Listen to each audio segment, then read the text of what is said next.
There was a time when mathematicians were obsessed with the idea of solving polynomial equations, something which nowadays we learn in high school.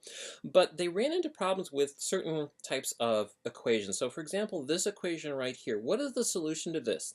And for a long time, they thought there really wasn't a solution. But somebody came up with the radical, at the time, idea of the square root of a negative number. Now, the term imaginary number was actually meant as a derogatory term. It was felt that they really weren't actually things, and it didn't make sense to deal with them. But it was Euler and Gauss in the 18th century that really kind of led to the development of this. And just to see, so this equation right here, x squared plus 1 is equal to 0. Well, we have x squared is equal to minus 1, and the solution there obviously has to be x equals the square root of negative 1. So we're going to use I for our imaginary number, and that's going to be the square root of minus 1. Just to be aware, engineers frequently use the letter J, in part because I is used in current for them, so J sometimes shows up as the imaginary number. So look at the multiplication rules for I. Square root of minus 1 is obviously I. I squared then is minus 1, simply because square root of minus 1 squared has to be minus 1.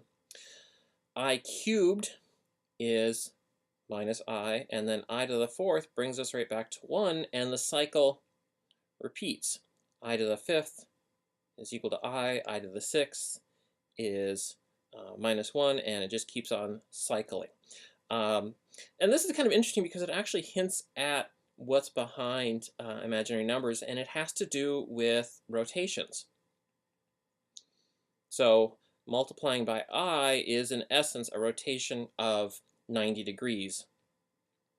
So these numbers are cyclic. So complex numbers is the composition of real plus imaginary numbers. So the reals we denote with a script R like that, and the imaginary numbers script I.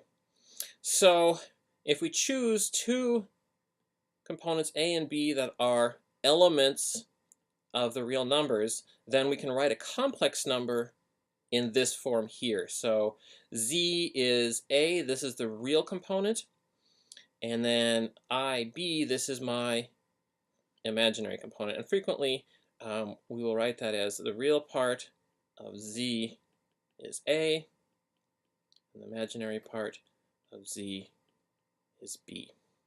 So just to kind of show you the multiplication rules, let me write down a second imaginary or complex number which has its real and imaginary components. And it just follows normal foiling. The only difference now is we have to take into account the fact that I is here, and so when we square the I term, when we multiply the two last terms together, I end up getting a minus sign there. And so just kind of rewriting this, here's what we get for the product of two complex numbers. We have our real component here and our imaginary component there. Now, as I mentioned, these have to do with rotation. So the Argand diagram is a way to sketch complex numbers. And the way we do that is we put the real component along the x-axis and the imaginary component along the y-axis. And then we can represent a complex number as a vector in the Argand diagram, in this two-dimensional plane. Now, this kind of leads us to another way to write complex numbers. So if we're looking at this vector, we can look at it as a right triangle. Well, the magnitude or length of z we can get using the Pythagorean theorem. This is nothing more than a right triangle, and so the Pythagorean theorem will give me an equation for z, and I can also find an angle theta using the arctangent of those two sides.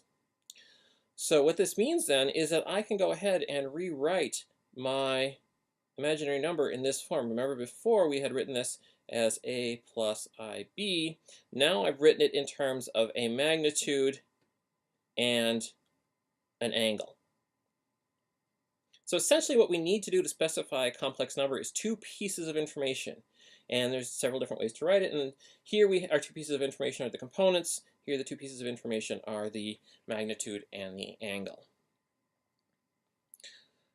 Now, we need to talk about the complex conjugate. And by conjugate, what we really mean is something that's coupled, connected, or related. That's the dictionary definition of conjugate. And the complex conjugate is found by switching the sign of the imaginary component. So with z equal to a plus ib, the complex conjugate, which we indicate with an asterisk up here, we get that by simply switching the sign in front of the imaginary components to negative. Now, why are we doing this? Well, the main reason we do this is it allows us to do several things, one of which is calculate the magnitude of this vector very, very easily. So if we look at z times its complex conjugate, right here we can go ahead and FOIL that out, and what we find out after simplification is, well, the two imaginary components end up canceling each other out, and we're just left with this right here. That's the square of the magnitude of z. So the complex conjugate allows us to find the magnitude. And so that's a big part of why we defined or created this operation called complex conjugate. Now, the next piece of information we need is Euler's formula. And this is really one of the most useful mathematical equations in all of physics. It allows us to do a lot of things. And the Euler's equation is that e to the I theta, in other words, we put the imaginary number up in the exponent, e to the I theta is cosine theta plus I sine theta. Now that should look familiar because earlier on I said that we could rewrite the complex numbers in terms of cosine theta plus I sine theta. So this is what we're going to do. In terms of how to prove this relationship, it is easy to prove using the Taylor series expansion of e to the x, cosine x, and sine x. And if you're interested in that, you can go ahead and Google that. And it's a fairly straightforward but a little tedious process. I should point out that Richard Feynman, the famous physicist, did call this the most remarkable formula in mathematics. All right, so before we had said that another way to write z is as the magnitude of z times cos theta plus I sine theta. Well, this is just e to the I theta, so we can write our z in terms of a length and an angle.